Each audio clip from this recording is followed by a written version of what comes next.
కవిత కేసీఆర్ కూతురు ఈరోజు కొత్త పార్టీ పెట్టింది. తెలంగాణ రాష్ట్ర సేన అంటే టీఆర్ఎస్ కొత్త పార్టీని మేము స్వాగతిస్తున్నాం.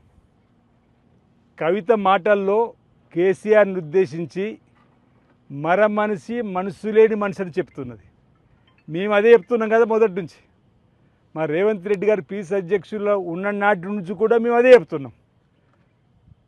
ఈ రోజుకైనా కేసీఆర్ గారు కూతురే గారాల కూతురు కొత్త పార్టీ పెట్టినప్పుడు కేసీఆర్పై చేసినటువంటి విమర్శలు. కవిత ఏమంటున్నది, మేము అధికారులకు వస్తే ఇది చేస్తాం అది చేస్తామని చెప్పే ప్రయత్నం చేస్తున్నది.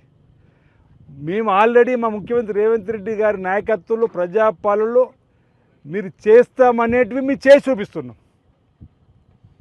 ఇప్పుడున్న పరిస్థితులలో కొత్త పార్టీకి స్పేస్ ఉందని భావిస్తలేను.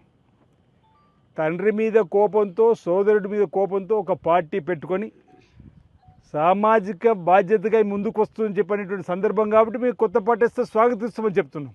కానీ మీరు ఏదైతే చేయబోతున్నామని చెప్పి ఈరోజు చెప్పినరో వాటన్నిటినీ ఈరోజు మేము చేసిన సందర్భం.